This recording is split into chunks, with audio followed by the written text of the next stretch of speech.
રંગોના પર્વ હોળીનું મહત્વ આદિવાસી સમાજમાં દિવાળી કરતાં પણ મોટું છે તેમ કહીએ તેમ ખોટું નથી, કારણ કે આદિવાસી સમાજ હોળી પર્વ દરમિયાન ગમે ત્યાં હોય પોતાના વતનમાં આવી જતા હોય છે અને હોળી પર્વની ઉજવણી કરતા હોય છે. આદિવાસી સમાજની વર્ષો જૂની પરંપરા સાથે જોડાયેલો આ પર્વ છે. આદિવાસી સમાજ હોળી પર્વ દરમિયાન પૂજન તો કરે છે, સાથે સાથે તેમના રિવાજો પણ આજે નિભાવતા જોવા મળતા હોય છે. ત્યારે આમ આદમી પાર્ટીના ડેડિયાપાડાના ધારાસભ્ય ચૈતર વસાવા હોળી પર્વ દરમિયાન ઘેરૈયા બનતા હતા. તેઓ ઘેરૈયા બને છે અને ઘેરૈયા બન્યા બાદ તેઓ ઘેરૈયાની જે નીતિ નિયમ છે એ પાળતા હતા. પરંતુ આ વર્ષે ચૈતર વસાવા ઘેરૈયા નથી બન્યા. એ વિશે આજે આપણે ખાસ વાત કરીશું. તમે જોઈ રહ્યા છો ગુજરાત તક, હું છું નરેન્દ્ર પેપરવાલા. ત્યારે દર વર્ષે હોળી પર્વ દરમિયાન આમ આદમી પાર્ટીના ધારાસભ્ય ચૈતર વસાવા છેલ્લા 4 વર્ષથી ઘેરૈયા બનતા હતા. ત્યારે આ વર્ષે પણ તેઓ ઘેરૈયા નથી બન્યા. તેના વિશે આપણે ખાસ વાત કરીશું. તો ચૈતર વસાવા ઘેરૈયા નથી બન્યા એ પહેલાં જે ઘેરૈયા બનવાની જે ક્રિયા છે તે વિશે વાત કરીએ તો ઘેરૈયા જે લોકો બનતા હોય છે આદિવાસી સમાજમાં, તેઓએ નિયમો પાળવાના હોય છે. ખાસ કરીને એક તો બ્રહ્મચર્યનું પાલન કરવાનું હોય છે, ખાટલા પર નથી સૂવાનું હતું અને જે પાણી પણ જે છે એ વહેતું પાણી હોય એ જ પીવાનું હોય છે. એટલે કે માટલામાંથી કે કોઈ પણ જગ્યાએ પાણી નથી પીવાનું હોતું. અને ખાસ કરીને જે કડક નિયમો જે હોય છે એમાં બ્રહ્મચર્ય મુખ્ય નિયમ છે. અને સાથે સાથે આ દિવસો દરમિયાન તેઓએ જે અલગ અલગ જગ્યાએ ફરવાનું હોય છે, ઘેર રમવાની હોય છે ને એ પ્રકારની આખી વર્ષો જૂની જે પરંપરા છે એ આદિવાસી વિસ્તારમાં જોવા મળી રહી છે. ઘેરૈયા બનવાની ક્રિયા ખૂબ અઘરી છે, કારણ કે ઘેરૈયા બને તેને નીતિ નિયમો સંપૂર્ણ પાળવાના હોય છે. ત્યારે આ જે વાત કરીએ તો ચૈતર વસાવા છેલ્લા 4 વર્ષથી ઘેરૈયા બનતા હતા, પરંતુ આ વખતે તેઓ ઘેરૈયા નથી બન્યા. તે વિશે આપણે ખાસ વાત કરીશું. ત્યારે આમ આદમી પાર્ટીના ધારાસભ્ય ચૈતર વસાવા ગયા વખતે પણ ઘેરૈયા બન્યા હતા. ઘેરૈયા બને ત્યારે માથે જે પ્રકારની એક પ્રકારે જે આદિવાસી પરંપરામાં મુજબ માથે પાઘડી જેવું બાંધવાનું હોય છે, કમરમાં મોટા મોટા જે પિત્તળના ઘૂઘરા હોય છે અને હાથમાં લાકડી, અને એ રીતે ઘેર ઘેર ફરીને ઘેરૈયા રમવાનું હોય છે, ઘેર રમવાનું હોય છે. અને લોકો સાથે પણ સંપર્ક તેમનો ઓછો હોય છે.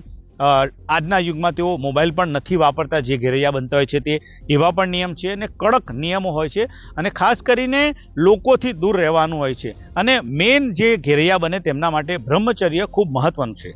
ત્યારે આમ આદમી પાર્ટીના ધારાસભ્ય ચૈતર વસાવા આ વખતે ઘેરૈયા નથી બન્યા. તે વિશે આપણે ખાસ વાતચીત કરીશું.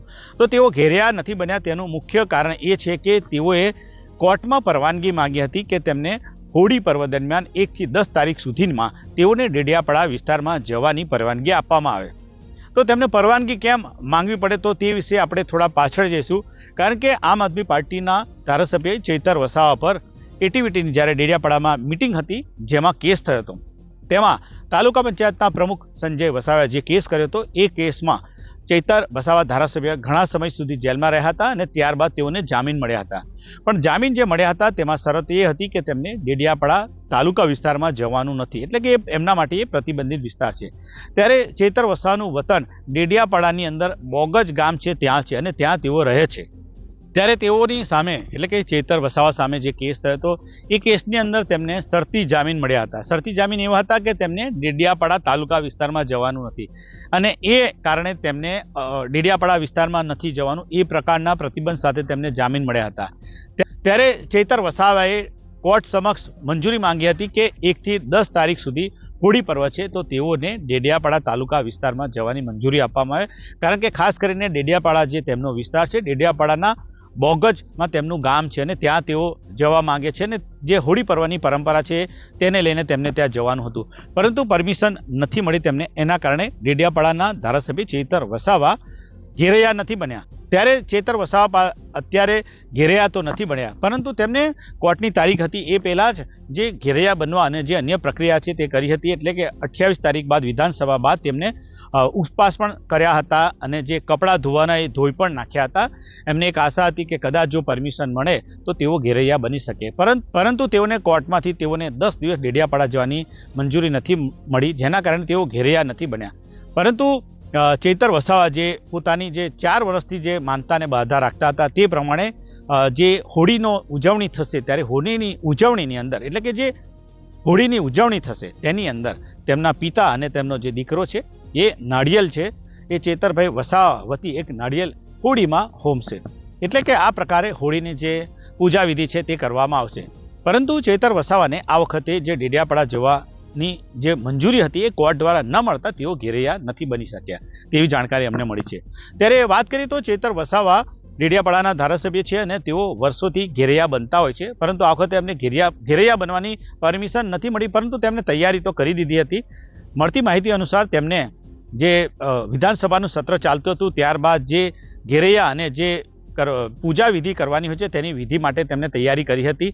પાલણી જે કરવાની હોય છે, પાલણી પણ કહેતા હોય છે, એની તેમને તૈયારી કરી હતી। તેમને જે કપડાં જે ધોઈ નાખવાના હોય તેની વિધિ અને તેમને જે ઉપવાસ છે તે ઉપવાસ પણ કર્યા હતા 3 દિવસ માટેના, પરંતુ જે મંજૂરી જે કોર્ટમાંથી ન મળતા તેઓ હવે ઘેરૈયા નહીં બની શકે, પરંતુ તેમની જે પૂજા વિધિનું જે નાળિયેર છે એ નાળિયેર હોળીની અંદર તેમના દીકરા અને તેમના પિતા ચેતર વસાવા વતી ત્યાં હોળીમાં નાળિયેર જે એ રીતે અર્પણ કરશે હોળિકામાં। એટલે કે આ તમામ મુદ્દે જે આપણે વિગતવાર માહિતી મળી છે, એટલે કે આમ આદમી પાર્ટીના ધારાસભ્ય ચેતર વસાવા આ વખતે ઘેરૈયા નહીં બની શકે। પરંતુ ભૂતકાળની વાત કરીએ તો ભૂતકાળમાં ચેતર વસાવા ઘેરૈયા બનતા હતા અને ઘેર ઘેર ફરતા હતા। ત્યારે ગુજરાતની રાજનીતિની અંદર ખાસ કરીને જે આદિવાસી વિસ્તારની રાજનીતિ છે એ વિસ્તારની અંદર આમ આદમી પાર્ટી માટે ચેતર વસાવા એક મજબૂત ચહેરો ધીરે ધીરે ઉભરી રહ્યો છે। આગામી સ્થાનિક સ્વરાજની ચૂંટણી છે એ ચૂંટણી પહેલાં જ ચેતર વસાવાનો જે વિસ્તાર જે છે ડેડિયાપાડા એમનો જે મત વિસ્તાર છે તે વિસ્તારમાં તેમને પ્રતિબંધ છે, પરંતુ તેઓ અલગ અલગ વિસ્તારમાં જઈને રેલીઓ કરી રહ્યા છે, સભાઓ પણ કરી રહ્યા છે। અને આમ આદમી પાર્ટી આ વખતે કાંટાની ટક્કર ડેડિયાપાડા વિસ્તારમાં તો આપશે, પરંતુ અનેક આદિવાસી વિસ્તારમાં પણ આપશે તેમ લાગી રહ્યું છે, કારણ કે કોંગ્રેસ અને આમ આદમી પાર્ટીનું ગઠબંધન થાય અત્યારે તેવું દેખાતું નથી, કારણ કે બંને પક્ષના નેતાઓ એકબીજા પર આક્ષેપ પ્રતિ આક્ષેપ કરતા હોય છે। તે તો રાજનીતિની વાત છે, પરંતુ આજે અમે રાજનીતિની વાત ઓછી, પરંતુ જે ચેતર વસાવા ઘેરૈયા નથી બન્યા તેની વાત કરી હતી।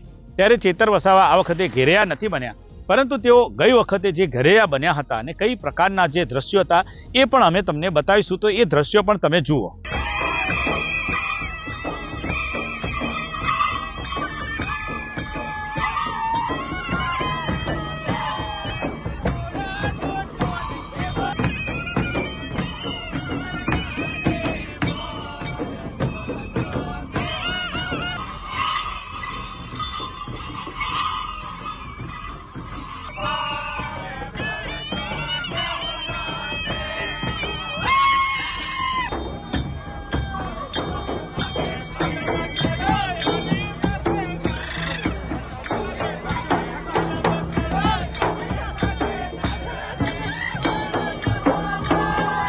તો તમે જોયું કે ગઈ વખતે ચેતર વસાવા ઘેરૈયા બન્યા હતા, કેવી રીતે તેઓ ગામડામાં ફરતા હતા, પરંતુ આ વખતે તેઓને જે કોર્ટમાંથી મંજૂરી નથી મળી તેના કારણે તેઓ ઘેરૈયા નહીં બની શકે।